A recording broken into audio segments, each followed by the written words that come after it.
కాళేశ్వరంపై CBI enquiry చేసేందుకు మేము సిద్ధం. కోర్టు కానీ సర్కార్ కానీ అనుమతిస్తే రెడీ. హైకోర్టులో దర్యాప్తు సంస్థ అఫిడవిట్. డైరెక్టర్ తరపున సిబిఐ ఎస్పీ కళ్యాణ్ చక్రవర్తి దాఖలు. వచ్చే నెల 22న విచారించడం న్యాయస్థానం అంటూ ఒకరే చూస్తాను. అఫిడవిట్లోని సంచలన విషయాలు. 40,000 కోట్లతో పూర్తయ్యేదాన్ని 2 లక్షల కోట్లకు పెంచారు. జలసంఘం ప్రేక్షక పాత్ర వహిస్తున్నది. డిపిఆర్లోని అంశాలు ఇప్పటికీ గోప్యం. భారీ స్థాయిలో ప్రజాధనం లూటికి ప్లాన్. గ్రీన్ ట్రిబ్యునల్ ఉత్తర్వులు బుట్టదాఖలు. బల్లన్న సాగర్తో హైదరాబాద్కు ముప్పు. ఇప్పటి వరకు మాకు ఫిర్యాదులు రాలేదు. ప్రాజెక్టు కోసం దొడ్డిదారిన క్లియరెన్స్లు. ద్రవ్య సంస్థల నుంచి 80,000 కోట్ల కన్నా ఎక్కువగానే రుణం అంటూ ఒకరు చూస్తాను. కాళేశ్వరం ప్రాజెక్టు అవినీతిపై విచారణ చేసేందుకు సిబిఐ సిద్ధమవుతున్నది. ఈ మేరకు ఢిల్లీలోని సిబిఐ డైరెక్టర్ తరపున హైదరాబాద్లో ఉంటున్న ఐపీఎస్ అధికారి కళ్యాణ చక్రవర్తి గురువారం హైకోర్టులో అఫిడవిట్ దాఖలు చేశారు. కోర్టు ఆదేశించినా లేక స్టేట్ గవర్నమెంట్ డిసిషన్ తీసుకున్నా తగినంత సిబ్బంది ఇస్తే వెంటనే రంగంలోకి దిగుతామని అందులో స్పష్టం చేశారు. అఫిడవిట్పై ఫిబ్రవరి 2వ తేదీన హైకోర్టు తన నిర్ణయాన్ని వెల్లడించింది. అఫిడవిట్లో సంచలన విషయాలు. కాళేశ్వరం ప్రాజెక్టుతో పాటు మేడిగడ్డ బ్యారేజ్కి జరిగిన డ్యామేజీపై సిబిఐ ఎస్పీ అఫిడవిట్లో పలు సంచలన విషయాలు పొందుపరిచారు. ద్రవ్య సంస్థల నుంచి అప్పటి రాష్ట్ర ప్రభుత్వం కాళేశ్వరం ప్రాజెక్టు పేరుతో భారీ స్థాయిలో రుణాలు తీసుకుందని, ఇప్పటి వరకు డిపిఆర్ను పబ్లిక్ డొమైన్లో పెట్టలేదన్నారు. అందులోని వివరాలు చూడండి. ప్రజలకు తెలిసే అవకాశం లేకుండా గోప్యత పాటించని ఆరోపించారు. కేంద్ర జలసంఘం సైతం డిపిఆర్ విషయంలో దోబూచులాట తీరులో వ్యవహరించిందని పేర్కొన్నారు. 80,000 కోట్ల కన్నా ఎక్కువ రుణం. గుర్తుపెట్టుకోండి. కాళేశ్వరం ప్రాజెక్టు కోసం రాష్ట్ర ప్రభుత్వం ప్రత్యేక కార్పొరేషన్ ఏర్పాటు చేసిందని, చీఫ్ ఇంజనీర్ దానికి మేనేజింగ్ డైరెక్టర్గా ఉన్నారని, ద్రవ్య సంస్థల నుంచి 80,000 కోట్ల కన్నా ఎక్కువే నాటి సర్కార్ రుణం తీసుకుందని సిబిఐ ఎస్పీ కళ్యాణ్ చక్రవర్తి అఫిడవిట్లో పేర్కొన్నారు. సో ఒక్కో ఎకరానికి 80,000 ఖర్చు పెట్టి సాగునీరు అందించిన 2 గంటలకు కలిపి పంట ద్వారా 40,000 మాత్రమే లాభం వస్తున్నారు. దొడ్డిదారిన క్లియరెన్స్ 40,000 కోట్లతో పూర్తయింది. 2 లక్షల కోట్లు అయిందట. బాబా అనుమతిస్తే రెడీగా ఉన్నా అని చెప్పేసి ఏసీబీ సహకారం కూడా అవసరం అని చెప్పేసి తెలుస్తోంది. గతంలోనే పిటిషన్ వేసిందని చెప్పేసి కూడా ఇంకొక విషయం కూడా తెలుస్తోంది. సో కాళేశ్వరం విషయంలో ఖచ్చితంగా కేసీఆర్ హరీష్ రావు చుట్టూ ఉచ్చు బీస్తున్నట్టే తెలుస్తోంది. ఒకవైపు సిబిఐ, ఇంకొక వైపు విజిలెన్స్, ఇంకొక వైపు ఏసీబీ. ఈ 3 దర్యాప్తు సంస్థలు కూడా ఖచ్చితంగా పూర్తి స్థాయిలో విచారణ జరపాల్సినటువంటి అవసరం ఉంది. ఖచ్చితంగా ఈ 3 తోటి కోఆర్డినేషన్లో ఒక కమిటీ వేయాలి. నిజంగా కూడా రాష్ట్ర ప్రభుత్వానికి చిత్తశుద్ధి ఉంటే కనుక ఈ సీఎం రేవంత్ రెడ్డి గారు ఖచ్చితంగా ఇటు సిబిఐ తోటి, విజిలెన్స్ తోటి, అదేవిధంగా ఏసీబీ, ఈ 3తోటి జాయింట్ అవసరమైతే ఇందులో జడ్జి కూడా రిటైర్డ్ జడ్జా లేకపోతే సిట్టింగ్ జడ్జా ఎవరో ఒకరితోటి ఈ 4 కలిపి పకడ్బందీగా ఒక జాయింట్ విచారణ చేయాలి.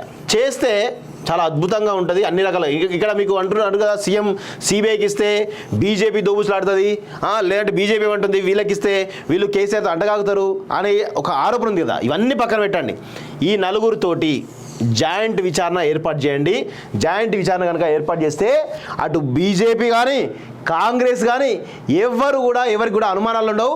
అందరూ కూడా బాధ్యులుగా ఉంటారు. ఖచ్చితంగా దీనికి ఒక టైం లిమిట్ 30 డేసా లేదంటే 45 డేసా, ఏదో ఒకటి ఈ 45 డేస్ కాలపరిమితితోటి ఈ యొక్క జాయింట్ విచారణ ఏర్పాటు చేస్తే కనుక ఎవరికి ఎలాంటి అనుమానాలు ఉండవు.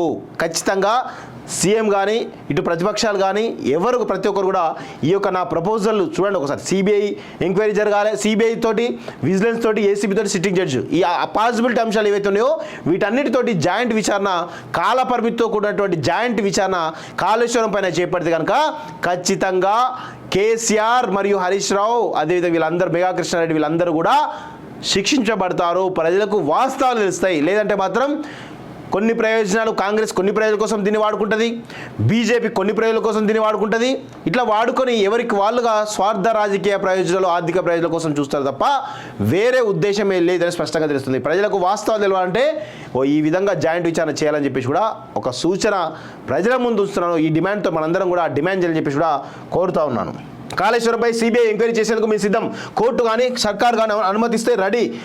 హైకోర్టులో దర్యాప్తు సంస్థ అఫిడవిట్ డైరెక్టర్ తరపున సిబిఐ ఎస్పీ కళ్యాణ్ చక్రవర్తి దాఖలు వచ్చే నెల 22న విచారించిన న్యాయస్థానం అంటూ ఒకరే చూస్తాం.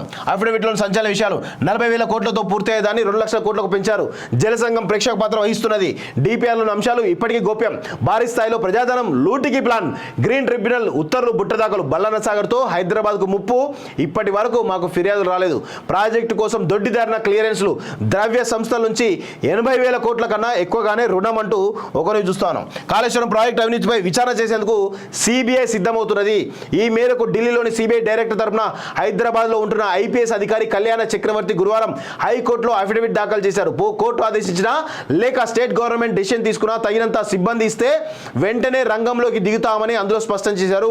అఫిడవిట్పై ఫిబ్రవరి 2వ తేదీన హైకోర్టు తన నిర్ణయాన్ని వెల్లడించింది. అఫిడవిట్లో సంచలన విషయాలు. కాళేశ్వరం ప్రాజెక్టుతో పాటు మేడిగడ్డ బ్యారేజ్కి జరిగిన డ్యామేజ్పై సిబిఐ ఎస్పీ అఫిడవిట్లో పలు సంచలన విషయాలు పొందుపరిచారు. ద్రవ్య సంస్థల నుంచి అప్పటి రాష్ట్ర ప్రభుత్వం కాళేశ్వరం ప్రాజెక్టు పేరుతో భారీ స్థాయిలో రుణాలు తీసుకుందని, ఇప్పటివరకు డిపిఆర్ను పబ్లిక్ డొమైన్లో పెట్టలేదన్నారు. అందులోని వివరాలు చూడండి. ప్రజలకు తెలిసే అవకాశం లేకుండా గోప్యత పాటించని ఆరోపించారు. కేంద్ర జలసంఘం సైతం డిపిఆర్ విషయంలో దోబూచులాట తీరులో వ్యవహరించిందని పేర్కొన్నారు. 80,000 కోట్ల కన్నా ఎక్కువ రుణం. గుర్తుపెట్టుకోండి. కాళేశ్వరం ప్రాజెక్టు కోసం రాష్ట్ర ప్రభుత్వం ప్రత్యేక కార్పొరేషన్ ఏర్పాటు చేసిందని, చీఫ్ ఇంజనీర్ దానికి మేనేజింగ్ డైరెక్టర్గా ఉన్నారని, ద్రవ్య సంస్థల నుంచి 80,000 కోట్ల కన్నా ఎక్కువే నాటి సర్కార్ రుణం తీసుకుందని సిబిఐ ఎస్పీ కళ్యాణ్ చక్రవర్తి అఫిడవిట్లో పేర్కొన్నారు. సో ఒక్కో ఎకరానికి 80,000 ఖర్చు పెట్టి సాగునీరు అందించిన 2 గంటలకు కలిపి పంట ద్వారా 40,000 మాత్రమే లాభం వస్తున్నారు. దొడ్డిదారిన క్లియరెన్స్ 40,000 కోట్లతో పూర్తయింది. 2 లక్షల కోట్లు అయిందట. బాబా అనుమతిస్తే రెడీగా ఉన్నా అని చెప్పేసి ఏసీబీ సహకారం కూడా అవసరం అని చెప్పేసి తెలుస్తోంది. గతంలోనే పిటిషన్ వేసిందని చెప్పేసి కూడా ఇంకొక విషయం కూడా తెలుస్తోంది. సో కాళేశ్వరం విషయంలో ఖచ్చితంగా కేసీఆర్ హరీష్ రావు చుట్టూ ఉచ్చు బీస్తున్నట్టే తెలుస్తోంది. ఒకవైపు సిబిఐ, ఇంకొక వైపు విజిలెన్స్, ఇంకొక వైపు ఏసీబీ. ఈ 3 దర్యాప్తు సంస్థలు కూడా ఖచ్చితంగా పూర్తి స్థాయిలో విచారణ జరపాల్సినటువంటి అవసరం ఉంది. ఖచ్చితంగా ఈ 3 తోటి కోఆర్డినేషన్లో ఒక కమిటీ వేయాలి. నిజంగా కూడా రాష్ట్ర ప్రభుత్వానికి చిత్తశుద్ధి ఉంటే కనుక ఈ సీఎం రేవంత్ రెడ్డి గారు ఖచ్చితంగా ఇటు సిబిఐ తోటి, విజిలెన్స్ తోటి, అదేవిధంగా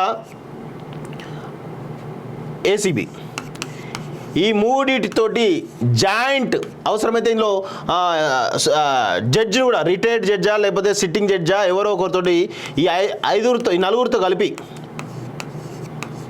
పకడ్బందీగా ఒక జాయింట్ విచారణ చేయాలి. చేస్తే చాలా అద్భుతంగా ఉంటుంది. అన్ని రకాల ఇక్కడ మీకు అంటున్నారు కదా, సీఎం సిబిఐకి ఇస్తే బీజేపీ దోబుసులాడుతుంది, లేదంటే బీజేపీ అంటుంది వీళ్ళకి ఇస్తే వీళ్ళు కేసీఆర్తో అంటగాగుతారు అనే ఒక ఆరోపణ ఉంది కదా. ఇవన్నీ పక్కన పెట్టండి. ఈ 4 తోటి జాయింట్ విచారణ ఏర్పాటు చేయండి. జాయింట్ విచారణ కనుక ఏర్పాటు చేస్తే అటు బీజేపీ కానీ కాంగ్రెస్ కానీ ఎవరికి కూడా అనుమానాలు ఉండవు. అందరూ కూడా బాధ్యులుగా ఉంటారు. ఖచ్చితంగా దీనికి ఒక టైం లిమిట్ 30 డేసా లేదంటే 45 డేసా, ఏదో ఒకటి ఈ 45 డేస్ కాలపరిమితితోటి ఈ యొక్క జాయింట్ విచారణ ఏర్పాటు చేస్తే కనుక ఎవరికి ఎలాంటి అనుమానాలు ఉండవు. ఖచ్చితంగా సీఎం కానీ ఇటు ప్రతిపక్షాలు కానీ ప్రతి ఒక్కరు కూడా ఈ యొక్క నా